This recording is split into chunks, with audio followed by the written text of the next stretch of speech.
Assalamu alaikum, dear viewers. I am your host, your chemistry teacher Wasim Akram, and you are watching our official YouTube channel.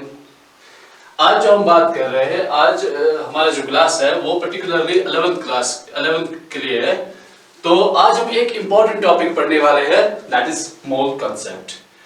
अब मोल concept जो है ये सिर्फ 11th class के लिए नहीं बल्कि नीट और जेईई के जो स्टूडेंट्स हैं उनके लिए और भी इम्पोर्टेंट होने वाला है, क्योंकि मैं कह सकता हूं जो फर्स्ट यूनिट हमारा है ना बेसिक कंसेप्ट्स, उसमें 80% ऑफ द चांस होते हैं कि क्वेश्चन आ जाए इस टॉपिक पे मोल कंसेप्ट। तो सिर्फ ये 11th के लिए नहीं है बल्कि नीट और जेईई के लिए भी है। ठीक है बेटा, चलो हम आज डिस्कस करने वाले हैं मोल कंसेप्ट। ठीक है, तो सबसे पहले जब हम मोल कंसेप्ट पढ़ेंगे हमें इसके रिलेटेड तीन चीजें पढ़नी है। तीन चीजें, एक तो मोल कंसेप्ट जो है, एक तो इसका बेसिक्स है, हमें तीन चीजें पढ़नी है। एक तो इसका बेसिक्स कि मोल क्या होता है, इसका बेसिक्स, ठीक है, कैसे हम मोल को डिफाइन करते हैं, क्या होता है मोल। दूसरी इंपॉर्टेंट बात जो है दैट इज कि मोल कंसेप्ट इन रिएक्शंस, तो रिएक्शंस में हम कैसे इसको एक्सप्लेन करते हैं। तो दूसरा इंपॉर्टेंट एस्पेक्ट जो है, दूसरा इंपॉर्टेंट जो पार्ट है मैं कह सकता हूं वो है मोल कंसेप्ट इन रिएक्शंस। और तीसरा जो इंपॉर्टेंट पार्ट है that is mole concept in solutions. Solutions में हम इसको कैसे एक्सप्लेन कर सकते हैं।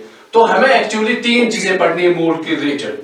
First one is the basics of mole, second is how this mole concept can be explained in reactions, and third is mole concept in solutions. तो आज का जो वीडियो लेक्चर है हम इन पे अलग अलग लेक्चर्स देंगे। आज का जो वीडियो लेक्चर है वो बेसिक्स पे होने वाला है, मोल concept in basics. Is that clear? Okay, so let's start this. ठीक है बेटा, शाबाश। ओके, तो सबसे पहले मैं बताऊंगा आपको मोल जो है, ये जो टर्म है मोल, इसका लिटरल मीनिंग मोल, MOLE, ठीक है। तो ये वो कश्मीरी वाला मोल नहीं है, ठीक है ना, कश्मीरी में फादर को मोल कहते हैं, ये वो मोल नहीं है, इंग्लिश वाला मोल है MOLE। But let me tell you that ये बहुत इंपॉर्टेंट है, ठीक है ना, it is the father of this topics. ये सबसे इंपॉर्टेंट टॉपिक है, जितने भी आप 11th क्लास में पढ़ोगे सबसे इंपॉर्टेंट टॉपिक है मोल कंसेप्ट। तो मोल जो है इसका लिटरल मीनिंग जो है दैट इज हीप और पाइल, दैट इज हीप और पाइल। ठीक है बेटा, मोल का लिटरल मीनिंग, लैटिन वर्ड है मोल, तो इसका जो लिटरल मीनिंग है दैट इज हीप और पाइल।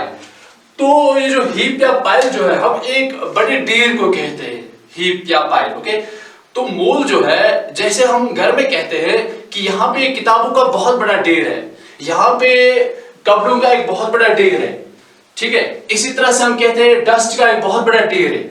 इसी तरह से पार्टिकल्स का एक बहुत बड़ा ढेर ले लो तो उसके लिए हम टर्म रेफर करते हैं मोल। ठीक है, तो हम कहेंगे इट इज अ हीप और पाइल किसका, पार्टिकल्स का। ठीक है बेटा, तो पार्टिकल्स में हमारे पास क्या आते हैं, इसमें हमारे पास एटम्स भी आएंगे, इसमें हमारे पास मॉलिक्यूल्स भी आएंगे और इसमें आयंस भी आएंगे। तो एटम्स, मॉलिक्यूल्स या आयंस का एक बहुत बड़ा जो ढेर होगा उसके लिए ये टर्म यूज होती है मोल।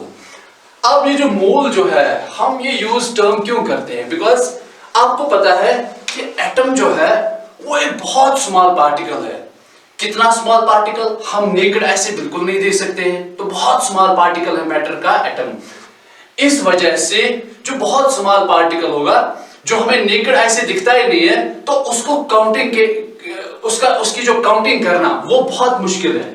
इस वजह से ये जो टर्म दी गई थी मोल। ठीक है, तो ये जो टर्म जो थी, this term actually it was given by, ये पहली दी थी टर्म ओस्टवाल्ड ने।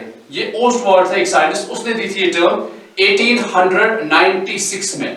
1896 में टर्म दी गई थी, लेकिन इसको एक्सेप्ट किया गया फिर 1967 में। इसको 1967 में एक्सेप्ट किया फॉर केमिकल काउंटिंग। तो ये जो मोल टर्म है ये किस लिए यूज होता है, it is used for chemical counting, so we can say that it is used for chemical counting। तो इसको हम केमिकल काउंटिंग के लिए यूज करते हैं। ठीक है बेटा, तो हमें काउंट करने हैं, एटम्स काउंट करने हैं, मॉलिक्यूल्स काउंट करने हैं, आयंस काउंट करने हैं, तो उनको काउंटिंग इजी बनाने के लिए हम ये टर्म यूज करते हैं मोल, क्योंकि इसमें हम एक बहुत बड़ा ढेर लेते हैं एटम्स का, मॉलिक्यूल्स का, आयंस का, एक बहुत बड़ा ढेर लेते हैं, जिसके लिए हम टर्म यूज करते हैं मोल। ठीक है बेटा, ओके। अब ये जो अब हम डेफिनेशन पे आ रहे हैं, मोल की डेफिनेशन, मोल का कंसेप्ट क्या है। देखो हमारे पास तीन तरह की डेफिनेशन है मोल के लिए, ठीक है। एक है इन टर्म्स ऑफ नंबर, दूसरी है इन टर्म्स ऑफ मास, और तीसरी है इन टर्म्स ऑफ वॉल्यूम। सबसे पहली डेफिनेशन जो है that is in terms of number. So in terms of number, पहली डेफिनेशन जो है इसमें that is in terms of number. In terms of number हम मोल को कैसे डिफाइन करेंगे, मोल क्या होता है। ठीक है बेटा, ओके। सी हियर, मोल जो है मैं आपको ऐसे समझाऊंगा, जिस तरह से अगर हम जाएंगे मार्केट में तो हमें सब्जी वाले के पास जाएंगे, उसको बोलेंगे कि हमें सपोज बनाना दे दो या ऑरेंज दे दो, तो हम कैसे कहते हैं उसको कि हमें 1 डजन बनाना दे दो, 1 डजन ये ऑरेंज दे दो।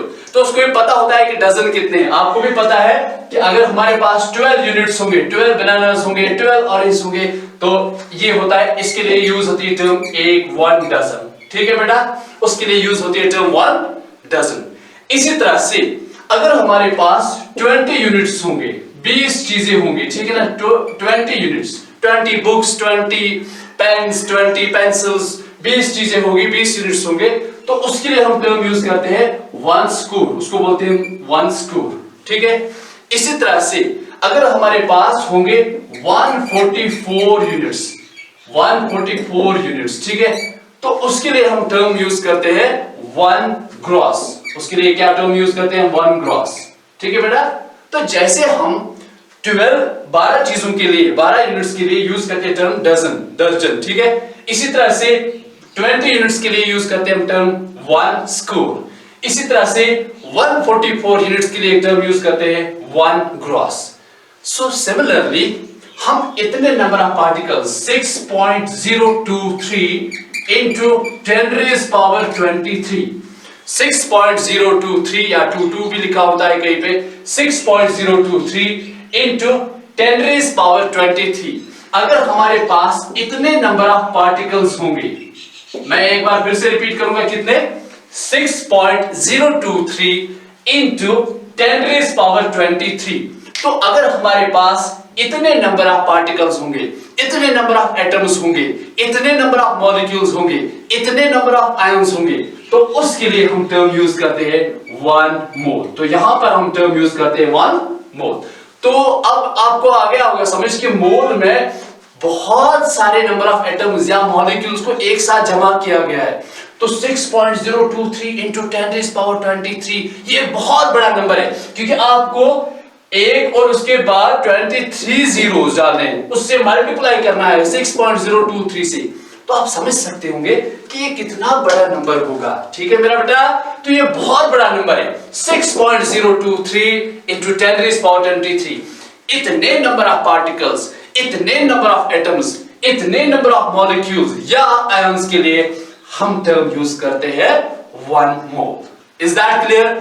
Is that clear? ये आपको समझ आ गया यहां तक? तो ये पहली डेफिनेशन है, that is in terms of number, that is in terms of number. ठीक है।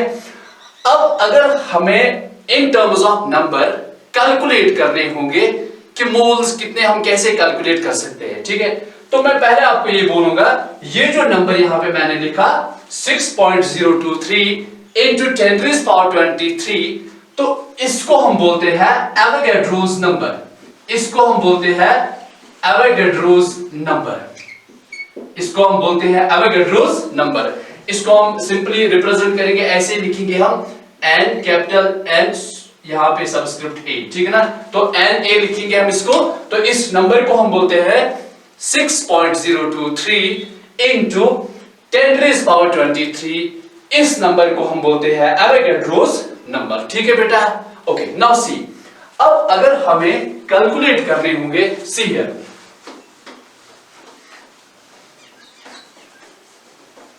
अब अगर हमें कैलकुलेट करने होंगे कि नंबर ऑफ मोल्स कितने होंगे, ठीक है ना। अगर हमारे पास कोई भी नंबर ऑफ पार्टिकल्स, हमें पता है 1 मोल तो इतने नंबर ऑफ पार्टिकल्स है, लेकिन हमें कहीं पे कुछ और नंबर ऑफ पार्टिकल्स दिए गए होंगे, किसी एटम के, किसी मॉलिक्यूल के, आयन के, तो हमें बताना होगा कि नंबर ऑफ मोल्स कितने हैं। तो नंबर ऑफ मोल्स कैलकुलेट करने के लिए क्या करेंगे, हम जितने भी हमारे पास पार्टिकल्स होंगे उसको हम डिवाइड करेंगे उस नंबर से जो 1 मोल, ठीक है ना, इस नंबर से, दैट इज 6.023 into 10⁻23, क्योंकि ये 1 मोल है, ठीक है ना, इतना।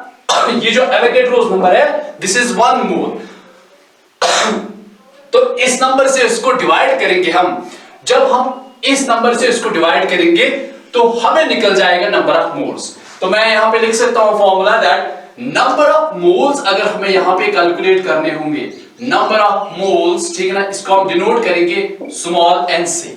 नंबर ऑफ मोल्स अगर हम कैलकुलेट करेंगे तो हम लिख सकते हैं इन terms of particles, total number of particles, in terms of number बोल सकते हैं, total number of particles, total number of particles divide by करेंगे किससे, जो 1 मोल के पार्टिकल्स है, that is Avogadro's number, divide by करेंगे इसको किससे, दैट इज एवोगैड्रोस नंबर से करेंगे, एवोगैड्रोस नंबर, ठीक है बेटा।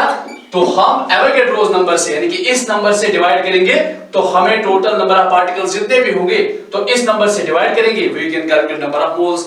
जैसे मैं आपको एग्जांपल दूंगा, आपको सिंपली पता है, सपोज अगर मैं लिखूंगा ऐसे 2 into 6.023 into 10⁻23, ठीक है बेटा। मैं आपको बोलूंगा ये कितने मोल्स है, ऑब्वियसली मैंने 2 से मल्टीप्लाई किया है इस नंबर को, तो ये 2 मोल्स है, ये 1 मोल है, मल्टीप्लाई किससे किया, 2 से। तो अगर हम इसी नंबर को, टोटल नंबर ऑफ पार्टिकल्स को डिवाइड करेंगे किस नंबर से, एवोगैड्रोस नंबर से, 6.023 into 10⁻23, तो जब हम इसको, ये कैंसिल हो जाएगा, so we will get the answer 2, ठीक है। सो इसीलिए मैंने बोला कि अगर आपको नंबर ऑफ मोल्स कैलकुलेट करने होंगे तो किसके बराबर होता है, total number of particles divided by Avogadro's number. तो मैंने सपोज मेरे पास था 2 into 6.023 into 10⁻23, मैंने आपको बोला 2 से मल्टीप्लाई करो 6.023 into 10⁻23 को, तो कितने मोल्स है। तो आप कह सकते हैं बिकॉज सर 2 से आपने मल्टीप्लाई किया तो ये 2 मोल्स है, तो आप 2 मोल्स, इसको कैलकुलेट करना है, कैसे हम कैलकुलेट करेंगे, ये 2 मोल्स है तो इसको इसी नंबर से, जो एवोगैड्रोस नंबर है, इसी नंबर से डिवाइड करना है, ये और ये कैंसिल हो जाएगा, so we will get the answer 2। Is that clear, ठीक है बेटा यहां तक, ओके। तो हम कह सकते हैं, हम किसी, कोई भी एटम, कोई भी मॉलिक्यूल, कोई भी आयन लेंगे तो उसका 1 मोल जो है वो इतने नंबर ऑफ पार्टिकल्स होता है, एवोगैड्रोस नंबर ऑफ पार्टिकल्स होता है। तो मैं ऐसे लिख सकता हूं, सपोज फॉर एग्जांपल मैं ऐसे बोलूंगा, फॉर एग्जांपल अगर मैं ऐसे बोलूंगा, सपोज मैं ऐसे बोलूंगा 1 मोल ऑफ सोडियम एटम, ठीक है बेटा, 1 मोल ऑफ सोडियम एटम, तो उसमें कितने नंबर ऑफ पार्टिकल्स होंगे, कितने नंबर ऑफ एटम्स होंगे, तो हम लिख सकते हैं 6.023 into 10⁻23, इतने एटम्स होंगे किसके, सोडियम के, ठीक है। तो सोडियम का जो 1 मोल है वो कितने नंबर ऑफ एटम्स होता है, 6.023 into 10⁻23। इज दैट क्लियर, ठीक है। इसी तरह से अगर मैं लिखूंगा 1 mole of H2 molecule, hydrogen molecule, ठीक है ना, 1 मोल ऑफ H2 मॉलिक्यूल, तो इसमें भी इतने ही नंबर ऑफ पार्टिकल्स होंगे, इतने ही नंबर ऑफ मॉलिक्यूल्स होंगे, कितने होंगे, 6.023 into 10⁻, लेकिन हम ध्यान रखेंगे कि यहां पे हमने लिखा था atoms, because sodium atomic form में है, एटम है, यहां पे है हाइड्रोजन मॉलिक्यूल, तो यहां पे हम एटम्स नहीं लिखेंगे, यहां पे हम क्या लिखेंगे, मॉलिक्यूल्स, ओके। सो यहां पे हम लिखेंगे molecules of H2। Is that clear. और एक और एग्जांपल मैं दे सकता हूं यहां पे, अगर मैं यहां पे लिखूंगा suppose 1 mole of suppose Mg2 positive ion, magnesium 2 positive ion, तो अगर मैं यहां पे लिखूंगा 1 mole of Mg2 positive ion, ठीक है, तो उसमें कितने नंबर ऑफ पार्टिकल्स होंगे, इतने ही होंगे, 6.023 into 10⁻23। मैं ऐसे लिख सकता हूं 10⁻23 आयन्स ऑफ Mg2 पॉजिटिव। तो जो आपको दिया गया होगा, चाहे एटम है, चाहे मॉलिक्यूल है, चाहे आयन है, तो ऐसे ही हम लिखेंगे, लेकिन एक चीज कॉमन रहेगी, वो है इतने नंबर ऑफ पार्टिकल्स, चाहे एटम्स होंगे, मॉलिक्यूल्स होंगे या आयन्स होंगे, जो जैसी स्पीशीज होंगी उसके लिए हम वैसे ही लिख सकते हैं। क्लियर है यहां तक बेटा? Is that clear? तो एक मोल जो है वो यही नंबर होता है, चाहे एटम्स का है, मॉलिक्यूल्स का है या आयन्स का है। वो कितना है? 6.023 into 10⁻23। और इस नंबर को हम कहते हैं, फिर से मैं रिपीट करूंगा, इस नंबर को हम कहते हैं एवोगैड्रोस नंबर। ठीक है, तो मैंने आपको एक और इंपॉर्टेंट चीज बोली कि अगर आपको नंबर ऑफ मोल्स कैलकुलेट करने होंगे तो वो आप कर सकते हैं। कैसे calculate? Total number of particles divided by Avogadro's number. तो ये जो है हमारे पास पहली डेफिनेशन आ गई, that is in terms of number. Now let's move to second definition. तो अब हम दूसरी डेफिनेशन पढ़ेंगे इसकी।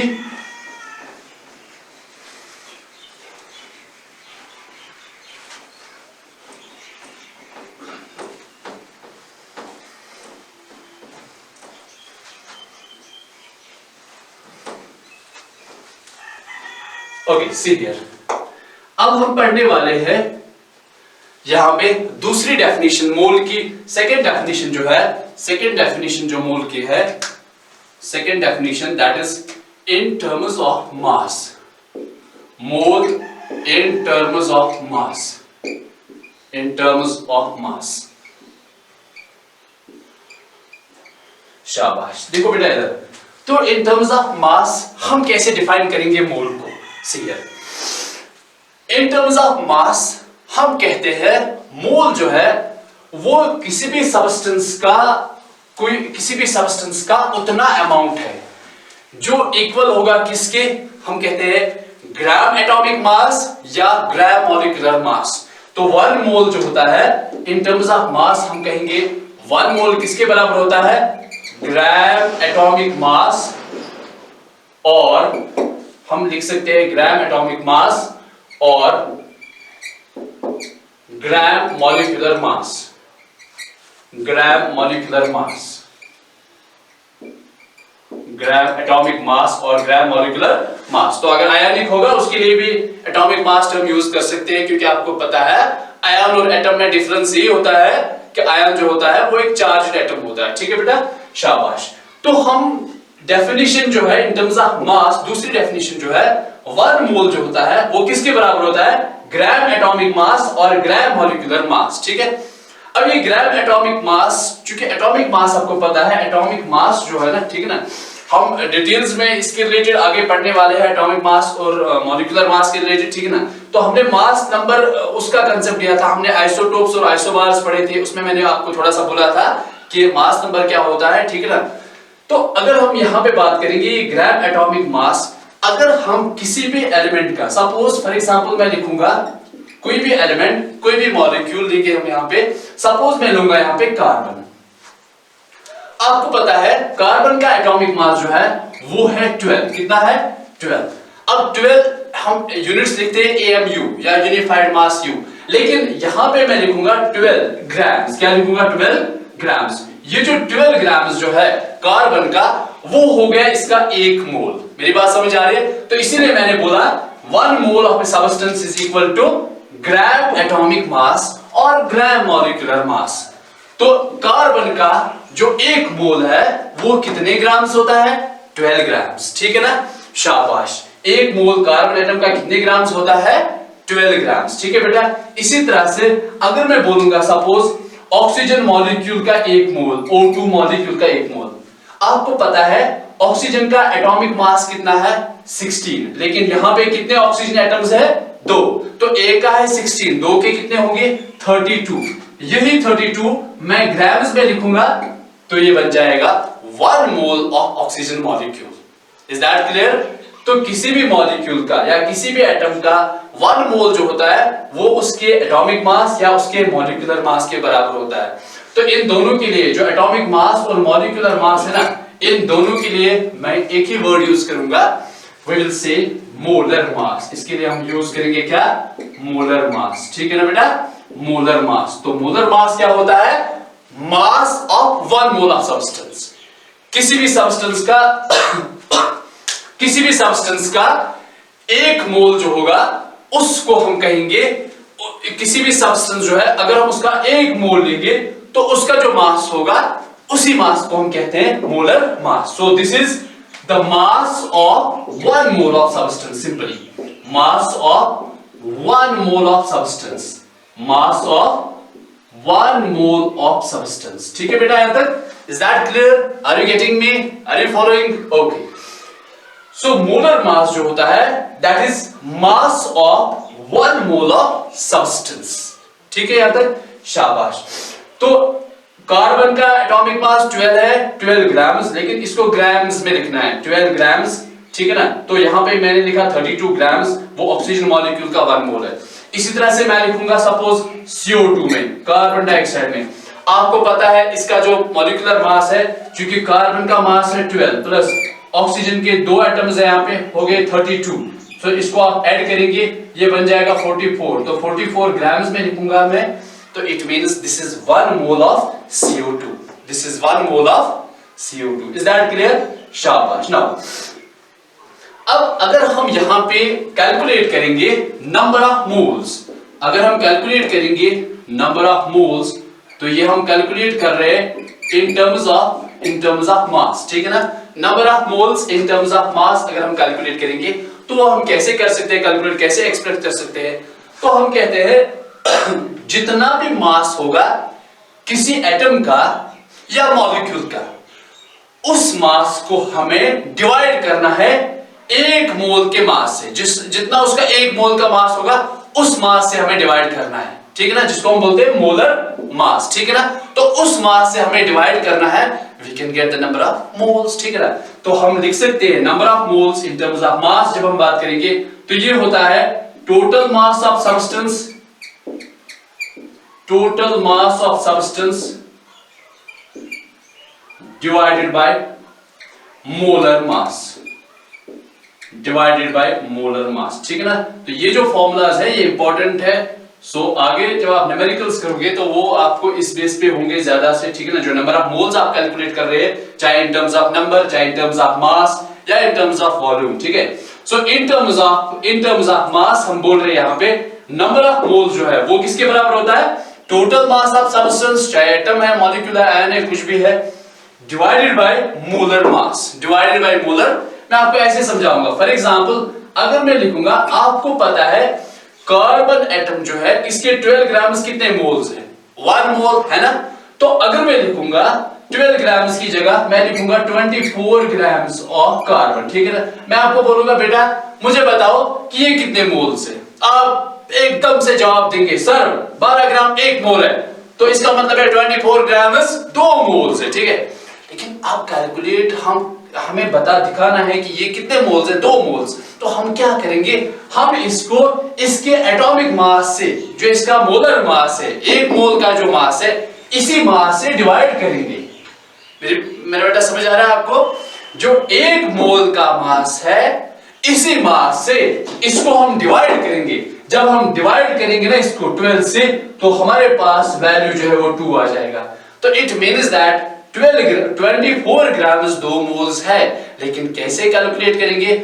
हम एक जो मोल है उसका मास कितना होगा, यानी कि मोलर मास कितना होगा उस सब्सटेंस का. ये नहीं कि आपने कार्बन के 24 ग्राम्स लिए तो किसी और एटम या मॉलिक्यूल से के मास से इसको डिवाइड किया, नहीं, बल्कि इसके अपने जो इसका मोलर मास होगा ना, जो एटम आपको दिया गया होगा, जो मॉलिक्यूल आपको दिया गया होगा, उसी के मास से 1 मोल के मास से डिवाइड करना है. तो आप कैलकुलेट कर सकते हो नंबर ऑफ मोल्स. मैं आपको एक और एग्जांपल दूंगा. फॉर एग्जांपल अगर हम यहां पे देखेंगे, मैं आपको एक और एग्जांपल दूंगा. फॉर एग्जांपल आप लोगे यहां पे कार्बन डाइऑक्साइड. ठीक है? आपको पता है कार्बन डाइऑक्साइड जो है हमारे पास 44 ग्राम्स कितने मोल्स हो गए? 1 मोल. अगर मैं बोलूंगा बेटा आपके पास है 88 grams of carbon dioxide, 88 grams, आप एकदम से बोलेंगे सर 44 ग्राम 1 मोल है, तो इसका मतलब है 88 ग्राम्स जो है वो कितने मोल्स है? कितने मोल्स है? 2 मोल्स है ना? इसका डबल है ना ये नंबर, इसका डबल है ना नंबर. ओके, तो 88 ग्राम्स 2 मोल है. लेकिन अब ये 2 मोल निकलेगा कैसे? हमें इसी जो इसका 1 मोल का जो मास है इसी मास से डिवाइड करना है, यानी कि हमें 44 से डिवाइड करना है, तो तब हमें वैल्यू मिल जाएगा 2. Is that clear? ये बात समझ आ गई? ओके. तो ये हमारी दूसरी डेफिनेशन थी, that was in terms of मास। ठीक है बेटा, यहां तक ये हमारे पास दो कंसेप्ट मोल के आ गए, one is in terms of number और दूसरी इन टर्म्स ऑफ मास। अब हम दिखा रहे हैं आपको थर्ड डेफिनेशन, तीसरी definition, that is in terms of volume.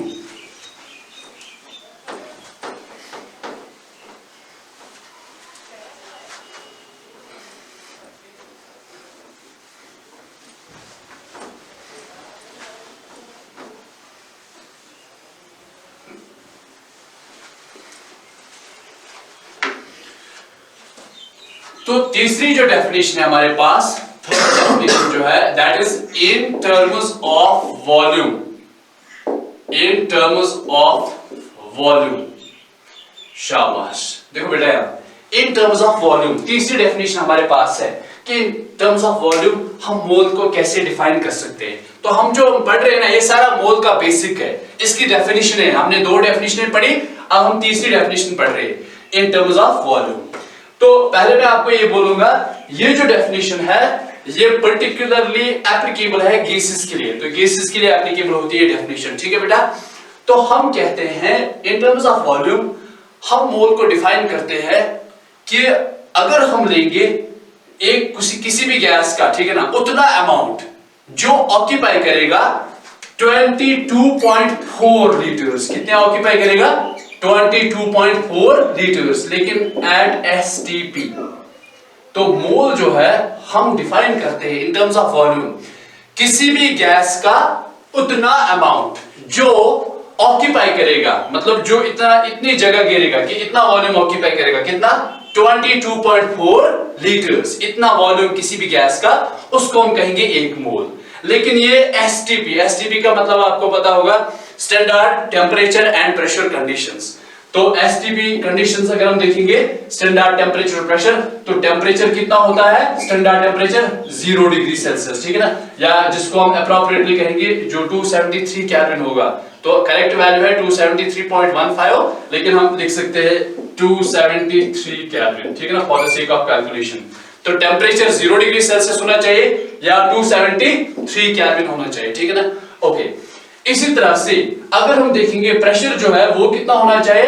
1 atmosphere. 1 atmosphere 1 atm का मतलब है जितना अभी प्रेशर है, जो एटमॉस्फेयर का जो प्रेशर है, ठीक है ना।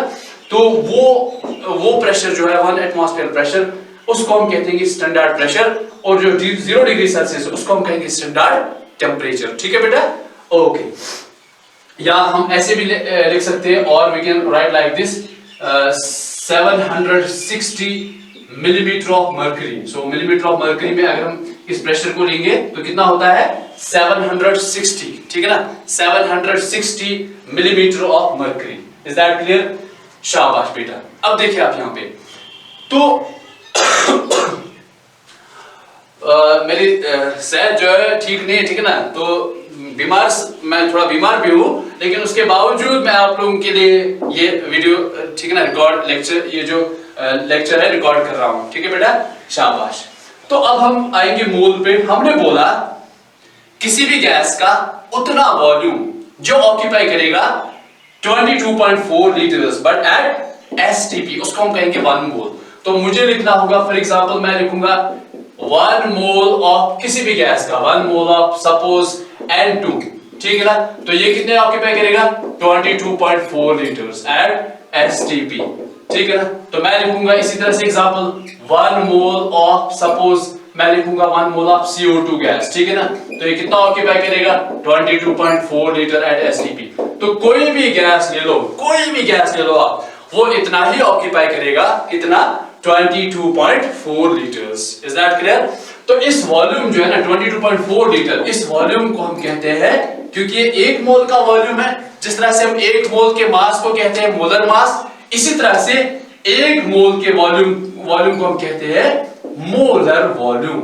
इसको क्या बोलेंगे हम? मोलर वॉल्यूम, ठीक है ना। तो ये मोलर वॉल्यूम कितना होता है? 22.4 litres at STP. Is that clear बेटा? शाबाश। तो इस वॉल्यूम को हम कहते हैं मोलर वॉल्यूम, शाबाश।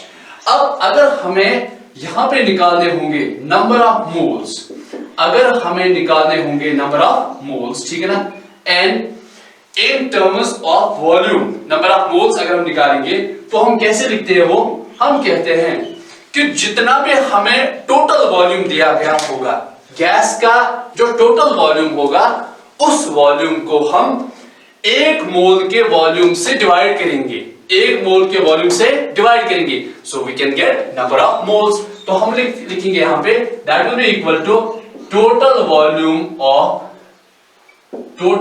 ऑफ गैस डिवाइड हम करेंगे इसको किससे, मोलर वॉल्यूम से। किससे करेंगे डिवाइड, मोलर वॉल्यूम। तो मोलर वॉल्यूम कितना होता है 22.4 लीटर्स एट एसटीपी, ठीक है ना बेटा। तो इसको हम कहेंगे ये नंबर ऑफ मोल्स, ठीक है ना। So total volume of gas divided by molar volume that is 22.4 litres, ठीक है ना। तो इस वॉल्यूम से, एक मोल के वॉल्यूम से इसको डिवाइड करेंगे तो हमारे पास नंबर ऑफ मोल्स आ जाएंगे। तो ये हम पढ़ रहे थे बेसिक्स मोल का। आपको जो भी डाउट होगा, आपको जो भी कंफ्यूजन होगा, ठीक है ना, तो नीचे आप कमेंट्स में आप लिख सकते हो इस टॉपिक के रिलेटेड या किसी और भी टॉपिक के रिलेटेड। जहां पर भी आपको केमिस्ट्री में डाउट होगा आप मुझसे पूछ सकते हैं, आप मुझे बता सकते हैं। कोई भी कंफ्यूजन, कोई भी डाउट, कोई भी क्वेरी, कोई भी क्वेश्चन, ठीक है ना, आप नीचे कमेंट्स में लिख सकते हो। So I will clear all your doubts, I will try to clear all those doubts, ठीक है ना। चलो मिलेंगे इंशाल्लाह next time. Take care, thank you.